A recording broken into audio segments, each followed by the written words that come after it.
Гауһартас, Дулат Исабеков. Абаштың мінез-құлқы, кескін-келбеті, аузындағы сөзі мен күлкісіне шейін әкемнен аумай қалған, сойып қаптағандай дерсің. Екі иығы қақпақтай, менен екі есе бар. Шешінгенде білегіндегі білем бұлшық еттер арасында шортан жүргендей бұлт-бұлт етіп ойнап шыға келеді. Ол асығу дегенді әсте білген жан емес. Ойбай тұр, қойға қасқыр шапты десеңде, орнынан жайбарақат көтеріліп, маймаң басып барып, жарбиған жаман кепеден ер тоқымын алады. Сонан соң үйде қалған қамшысына қайта келеді. Содан кейін барып, байлаудағы күрең қасқаны асықпай ерттей бастайды. Оған шейін кеудесінде жаны бар қасқыр қойды қырып бітеді ғой. Сондықтан ол сайланып шыққанша қой соңынан мен кете тұрамын. Әкем Абыштың осы жайбарақатын ғана жаратпайды. Басқа жағынан Абыш ол үшін жігіттің сұлтаны, нағыз еркек. Күш дегеніңіз оның бойына сыймай аузын шымшып тіккен екі орыс қабың Абыш үшін түк емес. Қауын көтергендей екеуін екі қолтығына қысып алады да алдында кездесе қалған анау-мынау арық атызыңнан аттап-бұттап жүре береді. Сондықтан да біздің үй ақ қапшық дегенді ұстамайды. Анау азық кепедегі маса қонса жарылғалы тұрған ала қап, қара қап, шұбар қап дегендердің бәрін апамның өзі тоқыған. Абыштың айрықша бір мінезі көкпар құмарлығында. Көкпар хабары шықса, Абышты тану мүмкін емес. Жалпақ танауы балықтың желбезегіндей желп-желп етіп, үлкен қой көздері қызыл көрген аш бүркіттің жанарындай от шашып шыға келеді. Қой бағу, қозы төлдету дегеннің жайына қалады. Атын таң асырып, жалын тарап, түнмен ұйықтамай шығады. Тіпті бөшкедегі ауыз судан 2-3 шелегін алып, күреңін жалт-жұлт еткізіп жуып қояды. Су таситын мен, сондықтан балапанын қорғаған қызғыштай шырылдаймын да қаламын. Бірақ әкем бір саусағын ғана қимылдатып мені өзіне шақырып алады да, қойға бар, қиналсаң суды өзім-ақ әкелемін дейді. Ақырын ғана. Абыштың атқұмарлығы мен шабандоздығына әкем қашан да разы. Көкпар болады деген хабарды да алдымен өзі айтып келеді. Үлкен баласының мен сияқты емес, қайратты, шабандоз, көп сөйлемейтіндігін ол мақтаныш тұтады. Сондықтан көкпар хабары сонау қазғұрттың бауырынан шықса да, Абыштың баруын әкем іштей тілеп отырады. Мұндай кездерде ол оған ерекше мейірімді де шешіліп сөйлегіш. Өйткені көкпар ата мен бабаның атын шығаратын, даңққа бөлейтін қасиетті бәйге. Ал көкпар болмайтын күндері ол Абышты уысынан шығармай берік ұстайды. Біз бәріміз де оның ызғарлы жүзінен ығысып жүре береміз. Тау қопарар еңгезердей Абышың да оның алдында бір уыс мақтадай бола қалады. Сондықтан мен өзім шаппасам да көкпар хабары шықса екен деп тілеп жүремін. Онда үй ішіне жылылық, көңілділік енеді. Әкем де Абыш та осы кезге шейін бетімнен бір сүйген емес. Тіпті айналайын деген сөзді айтқан-айтпағандары да есімде жоқ. Баланы айналып толғана берсең, әйел тәрізді сынық, жасық болып кетеді деген әкемнің сөзін әлденеше рет естігенмін. Міне, бүгін де үнсізбіз. Анадай жердегі сықырлауық ағаш кереуеттің үстінде бәтес көрпені ай қара жамылып Абыш жатыр. Ойына еш нәрсе кіріп шығар емес. Мен ертең оқуға жүремін, алысқа, Алматыға кетемін. Апам айтқандай, Әзірет Сұлтанның аруағы қолдап, бағым жанса түсемін. Түспесем қайтып келемін. Оқымасам да күн көруге болады. Іс қып, ден сау болсын. Әкем үйде жоқ, қайда кеткені де белгісіз. Жалпы ол үлкен бір іске аттанарда мақсатын ешкімге айтпауды әдетке айналдырып қанына сіңірген. Әйтеуір бүгін кешке келетіні ғана белгілі. Бірақ қазір түн жарымы боп қалды. Неге екені белгісіз кешігіп жатыр. Абыш қимылдар емес. Жатар алдында таңертең ерте тұрып мені теміржол станциясына шейін күрең қасқамен апарып тастауға келіскен. Ол осының өзіне әрең көнді. Ат шаршайды, есекпен-ақ барсаңшы, жеткен соң есекті Соқпабектің бастырмасына байлап кете сал, бір барғанда әкелерміз деп күңгірлеген. Бірақ араға апам араласып, мейірімсіз, олай деуге қалай дәтің барады? Қарғадай балаға жаның ашыса қайтеді? Өліп қалмас атың. Бөтен емес, інің ғой әйтеуір деген соң біраз үндемей отырып, келіскен рай білдіріп жантая кеткен. Әне, сол бойы ұйықтап кетіпті. Көне тоз қара шабаданға бар тапқан таянғанын салып, апам байғұс қана көбелектей шарқ ұрып жүр. Әдіре қалғыр, мейірім бар дейсің бе бұларда? Бауыр еті жалғыз інісі алысқа кетіп бара жатқанда қайтып қана ұйықтайды екен деп анда-санда қапалана сөйлеп қояды. Сонан соң төсекте жатқан менің қасыма келіп, шашымнан сипап, бетімнен қайта-қайта сүйе береді. Сол сәтте оның көзінен жып-жылы жас бетіме тамып кетеді. Менің де көңілім босайды. Бұл әкем айтқандай жасықтықтан емес, мен кеткен соң апама мына үйдің ішінде көңілсіз болатынын ойлағандықтан еді. Бір кезде тігілулі үйдің алдында ат дүбірі естілді. Сәлден соң үйге әкем кіріп келді. Жатпағансыңдар ма? Деді ол қамшысын керегенің басына іліп жатып. Үнінде бір жылылық бар секілді. Мен қуанып кеттім. Тым болмаса оқуға жүрер кезімде мейірімді болса екен. Жоқ деп апам орнынан тұрды да ас қамына кірісе бастады. Әуре болма, деді әкем жай ғана. Оны қоя тұр, дударбас ояу ма? Әкем мені солай атайтын. Қазір ғана жатты, ертең оқуға жүреді ғой. Әкем қайтып ләм демеді. Күн ысымақ түгілі аспан айналып жерге түсіп кетсе де үстінен тастамайтын тер сіңген сары күпәйкесі мен қызыл брезент етігін шешіп, менің дәл жанымдағы салулы төсекке келіп отырды. Апам да үнсіз, мен де үнсіз. Әкемнің әлде қалай айтар жаңалығы бар секілді. Сондай кездерде ылғи осылай ұзақ уақыт тіс жармай отырады. Дударбас, деді ол бір кезде салмақты қоңыр үнмен. Мен селт ете түстім. Әу көке, далаға шығып қойларды көріп кел. Шарбақ қораны бұзып шығып кететін жындары бар еді. Ішім әлденені сезіп басқа бір сөзге келместен орнымнан тұрдым да аяғыма апамның кебісін сұға салып сыртқа шықтым. Жұлдыздар жайнап тұр екен. Ай қып-қызыл боп сонау Қаратаудың ар жағынан енді көтеріп келе жатыр. От сөнген ошақ басында байқаншық жатыр. Әріде қарауытқан төбенің бергі етегінен сырттанның өп-өп үргені естіледі. Ойпаңдағы қамаулы қойлар мамыражай күйсеп жатыр. Қораны бұзып шығу түгілі айдасаң да қозғалар түрі жоқ. Қанша шаруа қор, мал жанды болса да, дәл осы жолы әкем мені шын ниетімен қойды көруге жібермегенін сол жерден-ақ білгенмін. Сондықтан шошаң етіп үйге қайта кіруді жөн көрмей, әбден әңгімелесіп болдау дегенше далада жүрдім. Және ол ешқашан сары езулікке салынып отырмайды. Айтарын қысқа-қысқа етіп ақтарып салуға әдеттенген. Бір кезде үйге беттедім. Келе жатқанымды білдіріп, тамағымды бір кенеп алдым да киіз үйдің алаша есігін айқара ашып ішке кірдім. Не сөйлесті екен? Мен естімеуге тиісті қандай сөз болды ол? Табалдырықтан аттай бергенде әкемнің қарсы алдында малдас құрып отырған ыбыштың еңгезердей денесін көрдім.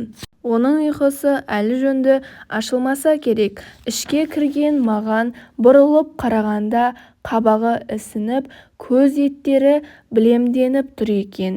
Ұстарамен кеше ғана тықырлап қырдырған басы күңгірт шам сәулесінің өзімен-ақ қозғалған сайын жылт-жылт ете қалады. Шамасы айтылар сөз айтылып бітсе керек. Ол мен ішке енген кезде қайтеміз, мейлі енді деп күңк етіп орнынан тұрды да төсегіне барып жатып қалды. Маған бәрі жұмбақ. ол не деп сұрауға батылым жетпеді. Сол жұмбақ әкем мен Ыбыш ұйықтаған соң ғана шешілді. Түн жарымы ауғанда апам қасыма келіп болған жайдың бәрін сыбырлап айтып берді. Сонымен Ыбыш үйленетін болыпты. Бұл мен ешқашан күтпеген, тіпті үш ұйықтасам ойыма кіріп шықпаған жаңалық еді. Әрине, Ыбыштың ерте ме кеш пе әйтеуір бір кезде әйел алып отау тігетінін білетінмін. Бірақ оның үйленетіндігі туралы хабар дәл осылай аяқ астынан шығып, мен даладан үйге кіргенше барлық мәселе шешіліп бітерін күтпеп едім. Және оның қайтеміз, мейлі енді деуі құлағымнан таң атқанша ызыңдап кетпей қойды. Сұмдық-ай, неткен мінез, адамда толқу, тебірену деген болмай ма деймін ішімнен. Аспандағы ақырын ғана жылжып бара жатқан жұлдыздарға ашық түндіктен қарап жатып. Ол үйленеді ғой, ғұмырлық жар сүйеді. Оған жас өміріндегі осындай ұлы өзгерістің өзі қой жоғалғандай әсер етпегені ме? Былтыр қыста екі саулықты қасқыр жеп кеткенде бұдан гөрі қаттырақ толғанып еді ғой. Қарашы әні, ештеңе болмағандай бейғам жатыр. Япырмай, шынымен ұйықтап кетті ме екен ол? Мен жеңешемнің болуын армандайтынмын. Табан астынан бола кеткен бұл тілек алғашында қатты таңдандырса да, дәл қазір даладағы мүлгіген тыныштыққа құлақ тігіп кірпік қақпай жатқан шағымда маған тәтті бір қуаныш лебін әкелгендей болды. Кеудемдегі жүрегім самал тербеген қайың жапырағындай лүп-лүп етіп, болашақ жеңешемнің ақылды, ажарлы, бар мінезі әкем мен Ыбыштың мінезіне қарама-қарсы ашық жарқын болуын аңсадым. Бәлкім сонда темір тартып мекендеген салқынқандылық, салтанат құрған мынау үйге бір өзгеріс еніп, көңілсіз өмірге күлкі араласар. Ол да мен сияқты қиялшыл болса, бірге отырып арман қуар едік. Ыбыштың тұйық мінезіне түрткі салып, сезімін сергітуге екеулеп бір әрекет жасап көрер едік. Мен осыны ойлап қуандым. Сол қуаныш босағаны аттап кірумен бірге менің ертеңгі алыс сапарымның тас-талқанын шығарды. Ыбыштың үйленуіне байланысты әкем дударбас, оқуды биылша қоя тұрсын. Келім-кетім кісі бар, күтіп алар қонақ бар. Ол кеткен соң мына малды кім бағады? Келін түскен соң келесі жазда барар оқуына. Бір жыл кейін ояз болса да кештік қылмас, депті.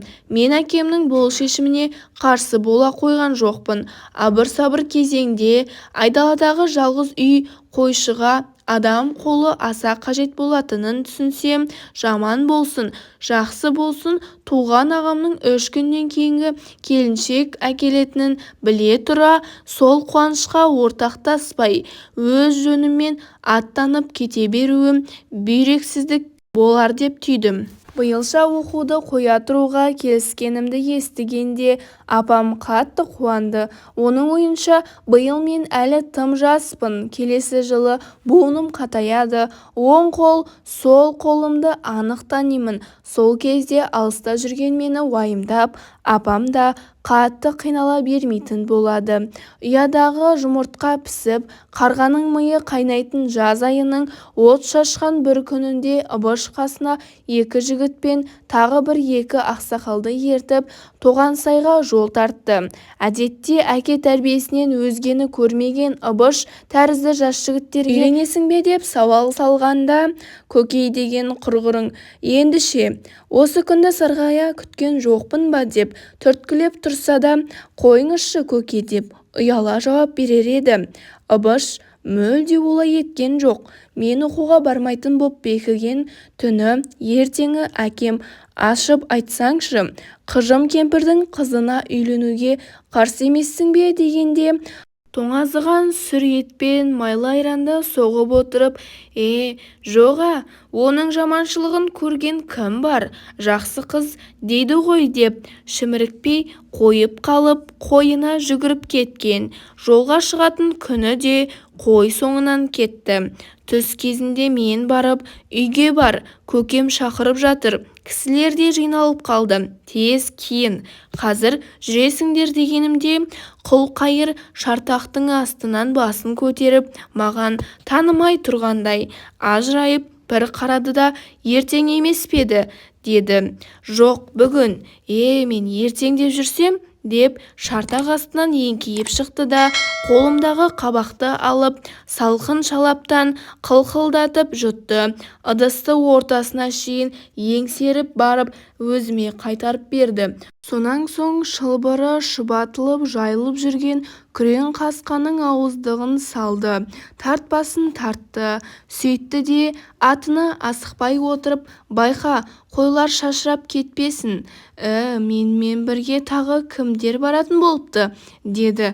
Білмеймін. Ол үзеңгісін тебініп қалып үйге қарай беттеді. Сол бойы артына қараған жоқ. Мен оның ат үстіндегі алып тұлғасы қыр астына тасалағанша соңынан көз алмай қарап тұрдым. Ыбыштар 2 күннен кейін күн бата бергенде келді. Біздің үй Аршабай деген өзеннің жиегіне тігілген. Өзен дегенде бұл шалқып жатқан сулы өзен емес, ені жарты шақырымдай келетін үлкен арна. Басы сонау Қазығұрттан шығады. Аяғы бірте-бірте жайпауыттанып барып арысқа жетеді де теп-тегіс жазыққа айналып кетеді. Бір заманда бұл жерде суы мол өзен болған деседі. Оған осы арнаның қатпар-қатпар тастары мен ұлтаның кіндік бойы қазсаң шыға келетін қиыршық құмдары куә. Қазір арнаның бойы малға таптырмайтын жайылым.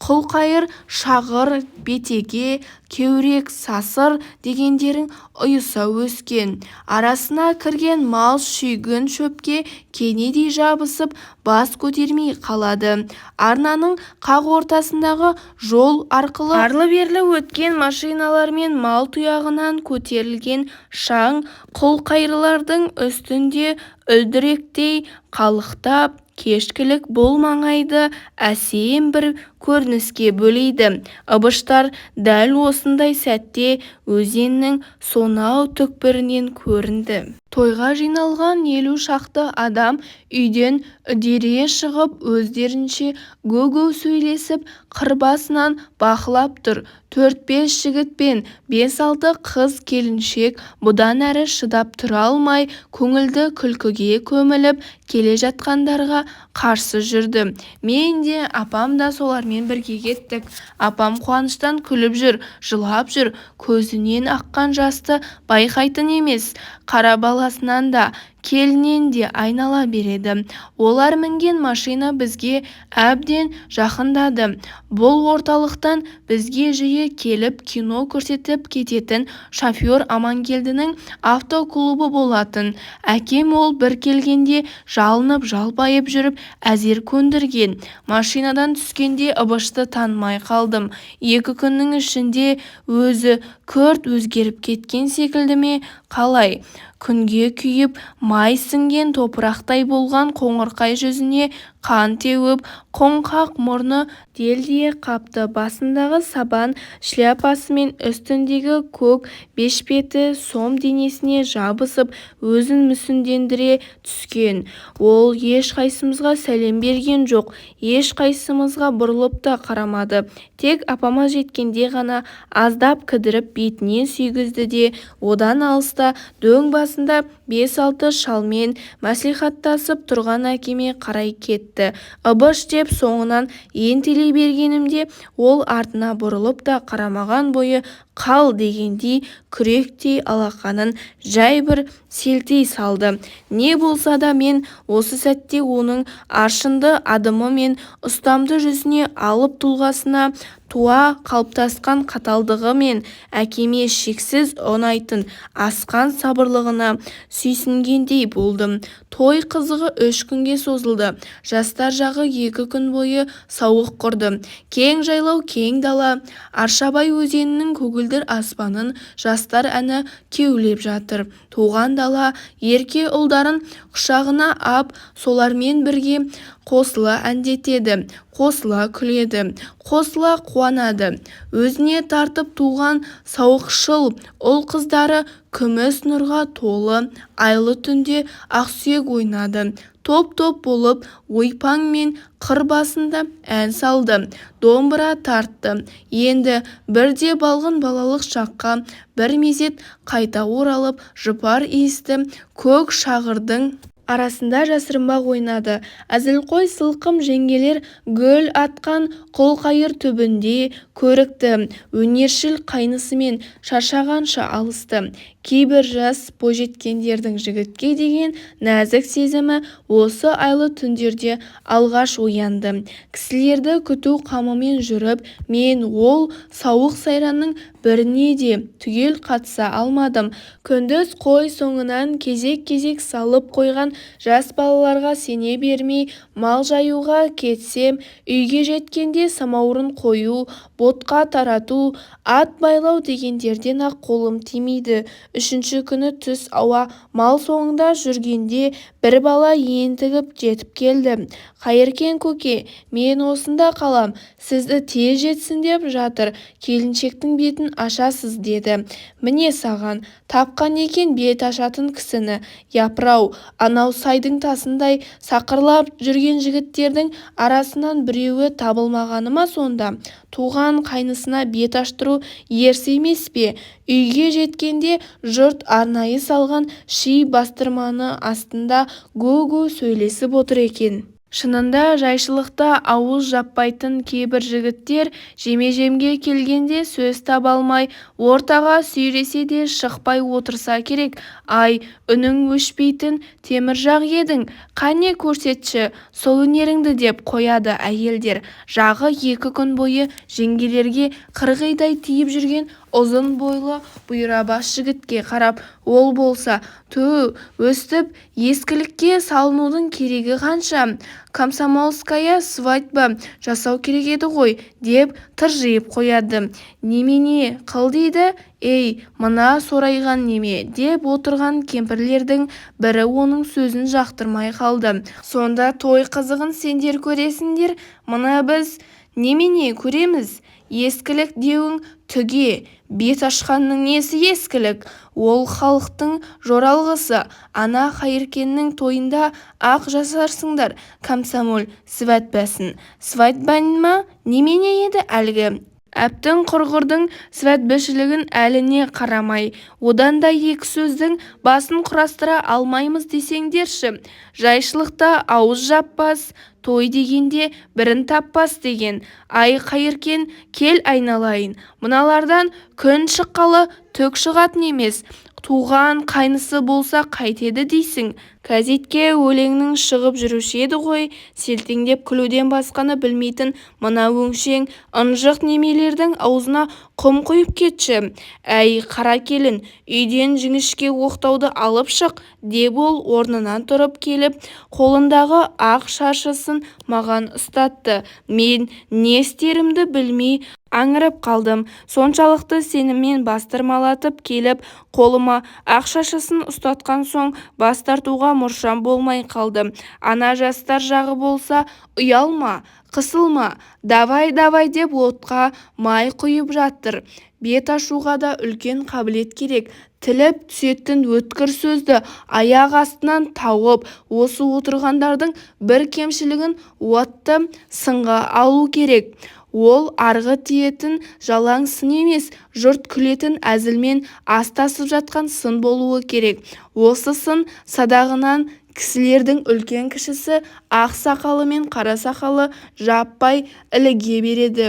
Және бет ашушыға ешкім ренжімеуі керек. Не болса да ішінде кетсін. Әрине, кейбір шыныдай шырт ете қалатындар шыдай алмай әлденені айтып салады. Бірақ жұрт оны одан бетер күлкіге айналдырып, көпке шейін сөз етіп жүретін болады. Менің өлең жазатын жыным бар екені рас еді. Бірақ жұрт алдына ешқашан шығып көрген емен. Оның үстіне қапелімде қойылған талап дегбірімді кетіріп есімді алды. Қолыма оқтауды қалай ұстап, оған ақ ақ шашыны қалай байлағанымды да білмеймін. Бір сәтте есімді жинағандай айналама қарағанда мені тескілеп түйрелеп бара жатқан сансыз көз бен сөз күтіп телміре қалған жүздерді көрдім. Енді кейінге шегінуге болмайды. Не де болса тәуекел. Мен сол кезде ғана 3-4 қыздың ортасында бетіне сәусілдеген ақ жібек орамал жауып үнсіз тұрған жеңешемді көрдім. Оның бойы сұңғақ, менен 2 елідей ғана аласа екен. Үлбіреген жұқа ақ орамалдың ар жағынан кеудесіне басқан қолының саусақтары ағарып көрінеді. Ол тіпті дем алмайтын сияқты. Кеудесімен 2 иығының қозғалғаны байқалар емес. Кеше кісілердің атын отқа қойып келе жатқанда бірнеше қыз-келіншектермен бірге жеңешемнің анау дөң басында әңгімелесіп отырғанын көргенмін. Күн енді ғана көтеріліп, көкпеңбек Аршабай өзенінің аңғарын алтын нұрға шомылып жатқан шағы еді. Жеңешем орамалын иығына салып қыз-келіншектермен сөйлесіп отыр екен. Қасындағы бала күл деген жас әйел саусағымен мен жақты нұсқап әлдене деп жатқанын байқап қалдым. Сол сәтте оның мені жеңешеме сырттай таныстырып, анау сенің туған қайның болады деп түсіндіріп жатқанын сездім де оларға бұдан әрі жақындауға батылым жетпей үйге қарай қиғыштай тарттым. Сол кезде бала гүл «Әй Қайыркен, мұнда кел» деп қол бұлғады. Күнге шағылысқан білезігімен көңілді күлкісінің сыңғырлағаны қоса естілді. Олардың қасына барсам жеңешем қолайсызданар дедім де «Балакүл, қолым тимей жүр» деп айқайладым. Таңғы дауысым хош иісі аңқыған кең алқапқа сіңіп кетті. Ол дауысым тына бергенде Балакүлдің «Өй ұялшақ, келіп таныспай ма екен қайта?» деп соңғы жағын күлкі көмген ашық үнін естіп қалдым. Қазір соным ішінде қысыламын. Сонда да болса тершіген маңдайымды алақанымен сүртіп тамағымды бір кенеп алдым да алғаш аузыма түскен салтанатты 2-3 шуақты шұбырта жөнелдім. Содан соң ең негізгі жауапты бөлімге көштім. Тойға келген адамдардың бәрі маған таныс. Демек олардың әрқайсының бір міндері бар екенін де білемін. Жарым сағатқа созылған ауыр минуттарды артқа тастап, ең соңғы салтанатты шумақты айтып болған соң жеңешемнің бетіндегі орамалды жайымен жоғары серпідім. Ол кірпігін жоғары көтеріп маған бір қарады да көзін тез төмен түсіре қойды. Оның жанары ботаның жанарындай үлкен, кірпіктері найзадай ірі екен. Толған айдай ақ жүзіне қысылғаннан қан ойнап шыға келіп, екі беті жаңа піскен алмадай албырап жүре берді. Шағаланың қанаты тәрізді қиылған қастары ұйқысынан жаңа оянған жас баладай бейкүнә пәк жүзіне ерекше бір сұлулық пен нәзіктік сеуіп тұр. Үлбіреген еріндері қатты ыңғайсызданғандықтан болар-болмас дір-дір етеді. Мен жіңішке оқтауды қасымдағы біреуге ұстата салып 2 адым кейін шегіндім. Сол жағымда отырған 2-3 әйелдің «О, реңді екен сабазың!» Үндемей жүріп мына ыбыш бәрінен озады. Құдай кейбіреулерге өстіп бере салады. Анау Рысбектің Тәшкеннен оқу бітіріп келген баласының әйелі «Өй-бөй, шешей-ау, несін айтасың? Мына келіннің тырнағына да татымайды. Мұрны біздей, көзі тұздай» деп пыш-пыш сөйлесіп жатқандарын құлағым шалып қалды. Я, менің жеңешем айтса айтқандай көрікті еді. Әлгі әйелдердің сөзіне мен іштей масаттандым. Сөйтіп тұрып, жұрттан шеткері тойдан қалған күрішке толы ала қаптың үстінде жалтыр басын ауық-ауық бір сипап қойып, қою шай ұрттап отырған ыбышқа қарадым. Егер егер жеңешемнің ақылы көркіне сай болып келсе, шындығында ол жар сүюден бақытты жан еді. Бірақ өзінің осындай бақыттылығына ой жіберіп жатқан ыбыш жоқ. Жейдесінің түймесін түгел ағытып тастап, бәз баяғы қалпынша әлдене жайлы әкеммен сөйлесіп қойып, жайбарақат отыр. Осы сәтте мен ыбышты емес әкемді кінәладым. Оны уысынан шығармай осылай тәрбиелеген сол емес пе? Ол ыбыштың осы мінезіне сүйсінеді, мақтан етеді. Оқу деп жүріп өзінің тәк-тәгінен қағажу қалып еркіндеу, ержеткен менің барлық мінезімді әкем сондықтан да жаратпайды. Оның ойынша менің үйге тигізер ірістей де пайдам жоқ. Есіл-дертім дала. Шошаңдап жүріп, не мылтыққа түсіп, не машина қағып өліп қалмасам, жасым 20-ға жетер-жетпесте еркек шашты біреуге үйленемін де, әке-шеше дегенді ұмытып, соның айтқанына көніп, айдауына жүріп, әлгінің қалаған жағына лағып кетемін. Мұндай қылықтың ұшын байқата қоймасам да, әкемнің бұл қорытындыға қалай келіп жүргендігі маған әлі жұмбақ. Әсте өзімен кей сәттерде бетке келіп, тіпті ыбышқа да, «Әй, тілің бар ма? Жазығым жоқ» деп айтсаңшы дейтінім үшін жек көретін болар. Ертең той тарқаған соң көкпар беріледі. Жұмыстан қолы босап жиналатын аттылар болса, Аршабай нағыз көкпардың мекені. Қауіптенетін жыра апан жоқ. Ұзыннан ұзақ созылып жатқан мидай тегіс ойпаң, алысқа шабар жүйрік аттың тізгінін бос тастап армансыз ағызатын ақ жер. Қазір ыбыш пен әкем сөз жоқ көкпар жайын сөз етіп отыр. Әні, ыбыштың сыпыра құлағым қалқиып, көзі ежірейіп кетіпті. Шай ішуді мүлде ұмытқан. Япыр-ау, сонда ол өзгенің емес, өз тойында көкпар шаппақшы ма? Келіншектің беті ашылған соң барлық адамға желік берген думан қызығы бірден сылқ түсіп, арада бірер сағат өткеннен кейін жиналғандар той иесімен қош айтыса бастады.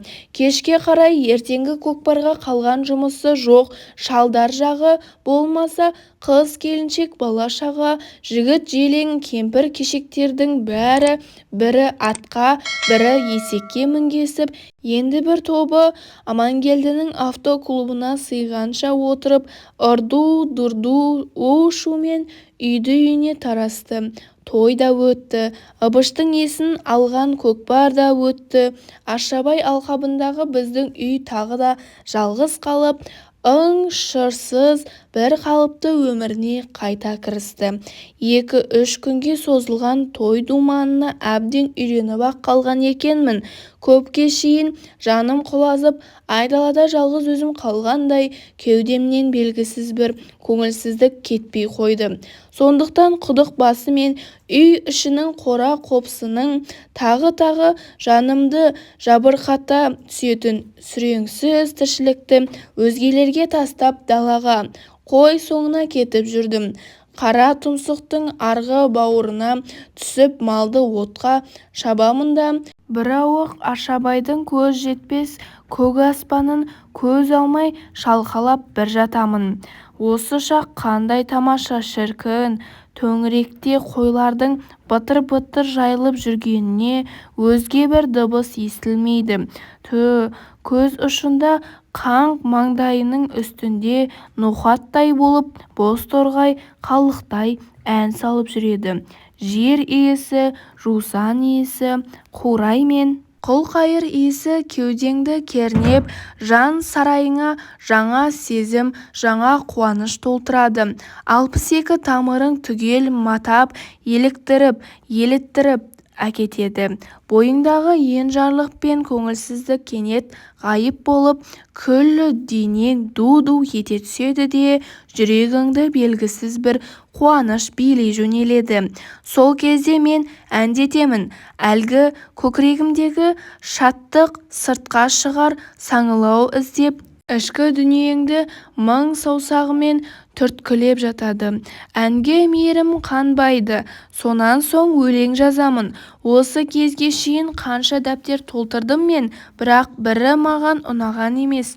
Төбемдегі көгілдір аспан, шырылдаған бозторғай, кешкілік жұмақ боп кететін ашабай алқабы, тамылжыған айлы түні, бәрі де кей сәтте маған ренжіп тұрғандай боп көрінеді. Өйткені менің өлеңімдегі сұлулық сол сұлулықтардың бірақ ұшқыны тәрізді. Кейде өзіммен өзім арпалысып отырып қойлардың қалың бүрген арасына шашырап кеткенін, я болмаса алтын күннің қызарып ұясына еніп бара жатқанын байқамай қаламын. Кешкілік қойды айдасып кетуге не әкем, не ыбыш келеді. Әкем келсе менің адам болуымның қиын екенін тағы бір есіме салып, ұрысып жүріп қойларды жинайды. Ыбыш келсе менімен ісі де болмай, үндемеген бойы малды топтап қораға айдайды. Оның үйленгеніне де 20 шақты күн болып қалды. Әйтсе де бәз баяғы қалыпты. Тәні мен жанына инедей де өзгеріс енбеген. Осы кезге шейін мен оның салтанатпен сөйлескенін бір көрген жоқпын. Той біткен соң оларға 4 қанатты бөлек үй тігіп жеке шығарғанбыз. Бізден қысылып сол жақта сөйлеспесе көзімізше тілдескен емес. Жаңа ортаға келген жас адам мынадай суық үйден жабырқап жалғызсырап жүр-ау деп салтанатқа қатты жаным ашиды. Кейде оның сыңғыр ете түскен күлкісін естіп қалсам, арқамнан ауыр жүк түскендей қуанып сала беремін. Салтанаттың мінез-құлқы мен армандағандай боп шықты. Ол той өткен соң-ақ үй ішінің тірлігіне араласып кетті. Апам алғашқы кезде «Ойбай қарағым, өзім-ақ істеймін, бұл тірлік біткен бе? Кейін де жетер, әлден не қыласың?» деп шыр-шыр етіп оны ауыр жұмысқа жолатпайды. Бірақ ол кейін тірлік болса болар жатар. «Апа, жұмыссыз қайтып отырамын, маған беріңіз» деп апамның иығынан әкпішін алып сонау құдықтағы суға кетеді. Не нәкілай заманынан қалған нән сары самауырынды майыса көтеріп далаға ап шығады. Міне қазір де ол 4 құлақты қара қазанды жер ошаққа асып, ішіне ернеулете су құйып жатыр. Күн батып қызылы сөнген шақ. Бүгін желкем жоқ болған соң қойлардың есік алдында иіріп тастағанбыз. Салтанат бір құшақ кепкен қурай әкеп отқа салды да сіріңке жағып от жақты. Сұйық көкшіл түтін қазан үстінен созамықтанып барды да тілдей жалып бұрт ете қалды. Сәлден соң түтін жойылады да ол үлкен жалынға айналып, қурайлар шытырлай жөнелді. Қызыл жалын от жарығымен салтанаттың сұлу тұлғасы, қыр мұрыны мен дөңгелек жүзі ап-анық көрінеді. «Қайыркен», деді ол бір кезде жалын тасасынан шығып. «Ау, сен ошақ қаза аласың ба?» «Қайдам, бірақ несі бар дейсің? Онда басқа жерден жақсылап жаңасын қазып берші. Мынау тым терең екен, оттың қызуы қазанға аз барады. Ыбышқа айтып ем, өзің қазып ал деп көнбей қойды. Қолым тимейді дейді. Қолы тимейді емес, қолынан келмейді ғой деймін соның, ә?» Сөз соңын оның сыңғырлаған күлкісі көміп кетті. Әдемі күлкі, ерке күлкі. Оның бұл сөзі мен күлкісінде еріне деген жарасымды, әжуа, жеңіл ғана байқалмас наз жатыр еді. Жарайды, қарап отырмын ғой, қазір-ақ қазып берейін». «Жоқ, қазір шаршап келдің, әрі қараңғы, ертең қолың босаған кезде мақұл ма?» Ол жас бала секілді түтін кірген көзін екі қолымен құшырлана уқалап бері қарай жүрді. Есік алдындағы ер-тоқымның үстінде домбыра шертіп отырған менің қасыма келіп тоқтады да «Гауһартасты сала аласың ба?» деді еңкейіп. «Гауһартас? Ән бе?» «Я, ән. Бірінші рет естіп отырсың ба?» «Жоға, домбыраға ән жақсы келмейді дегенім ғой. Одан да күй тартып берейін. Жоқ, деді. Ол кеудесін тез жоғары көтеріп алып, күй өз жөнімен, ал домбыраға ән де жақсы келеді, бірақ сен тарта алмайсың. Салтанат осыны айтты да үйге кіріп кетті. Мен қатты қысылып қалдым. Оның күлкісі құлағымнан біразға дейін кетпей қойды. Салтанат апам мен маған өте тез үйреніп кетті. Үйде әкем мен ыбыш жоқта ол апамды өзіне жақ қып алып мені мазақтайтын да болды. Дұрыс қой апа, апа сіз айтсаңызшы, солай емес пе? Апа, оны сіз де білесіз ғой деп. Мен жасаған кейбір оғаштықтарымды күлкіге айналдырады. Апам болса, әрине қарағым, білемін ғой деп оны бас изеп қостайды да Салтанатқа одан бетер желік бітіріп қояды. Ара-арасында өзі де ықыластана күліп, мәз-мейрам болып жадырап қалады. Салтанаттың жеңіл әзілдері кейде жаныма батып кетеді. Мен құлағыма шейін қызарып, намыстанып қаламын. Бір күні менің оған көрген түсімді айтып бергенім бар. Түсімде бір қора қыздың ортасында жалғыз өзім жүр екенмін-ау деймін. Қыздардың бәрі де мың бір түндегідей, малына киінген, үрдей сұлу. Мен олардың ортасында отырып ән айтамын, домбыра тартамын. Әрқайсысымен кезек-кезек алтыбақан тебемін. Сөйтіп жүріп осы қыздардың ішіндегі ең бір сұлуына ғашық болыппын ау деймін. Ол да мені құлай сүйеді. Ал қалған қыздар бізді көре алмай теңізге батырмақ болады. Екеуміз қайыққа мініп қашамыз. Олар үлкен-үлкен самұрыққа айналып қуады. Қасымдағы қыз ақ шабаққа айналып, мен шортан боламын да теңіз түбімен жүзіп отырып белгісіз бір жағадан шығады екенбіз. Жағаға жеткенде мен есімнен танып қаламын. Қасымдағы қыз есімді жидырмақ боп теңіз суынан бүркеді. Селт етіп көзімді ашамын. Осы кезде оянып кетіппін. Мен бүрген арасында кітап оқып жатып мызғып кетсем керек. Осы түсімді айтып бергенімде Салтанат еріндерін сәл ғана ашып ықыластана тыңдады. Соңғы жағында қыздан бұрын талып қалғанымды келеке етіп рахаттана күлді. Сонан соң менің сұлу әйел алатынымды, өмір жасымның ұзақ болатынын айтып, әлгі түсімді өзінше жорытып жатты. Ал ертесіне мен әлгі түсіме сәйкес 2 шумақ өлең жазған болатынмын. Мені мазақтап күліп отырған бір күні ол көзімді бақырайтып қойып, әлгінің бәрін апама айтып бермесі бар ма? Жерге кіріп кете жаздадым. Айтпа деп ернімді тістеп басымды шайқасам да тыңдар ол жоқ. Қайта әні қараңызшы, айтпа деп маған жұдырығын түйіп тұр. Нанбасаңыз бар ғой, сол қызға арнап жазған өлеңі бар, оқып берейін бе деді. Оқи қойшы, міне тыңдаңыз. Айналам гүлдей ару қыз, сезімге мас боп әндеттім. Сүйдім де құшып біреуін, теңізді төрлеп мен кеттім. Азапқа тәңір ризамын, көгімде тұрса күліп ай, түсімде көрген сол бір сәт, өңім боп кетсе дариғай. Қараңызшы, өзі әжептәуір ақын апа, апам не десін, үндеген жоқ. Тұсау есіп отырған бойы ақырын езу тартты да қойды. Бұл күлкіден одан бетер қысылдым. Өлеңді Салтанатқа бір-ақ рет оқып беріп едім, оны қалай тез жаттап ала қойғанына қайран қалдым. Апамның алдында мені қатты қолайсыздандырғанын енді ғана байқаған кісіше ол ештеңе етпейді дегенді аңғартып, сәл басын изеп көзін жұмды да далаға шығып кетті. Тамақ ішіп болған соң сыртқа шықсам, сонау ойпаңдағы құдықтан ыбыш екеуі қауға тартып жатыр екен. Одан алысырақ жердің ақ тозаңын аспанға көтеріп, суға қарай әкем қой айдап келе жатыр. Мен солай қарай жүрдім. Ми айналдырар шаңқай түс күздің келгенін білдіртіп, сары даламен мизамдар шұбартылып ұшып барады. Олардың бірі құлқайырларға, бірі бүргендерге ілініп, енді біреулері тура бетіңе келіп желімдей жабысады. Ыстық топыраққа бауыры күйген кішкене кесірткелермен білезіктер зу-зу етіп жолды кесіп өтіп жатыр. Анадай жердегі жусан түбінде ыстықтаған бозторғай аузын ашып жан-жағына жалт-жалт қарап қояды.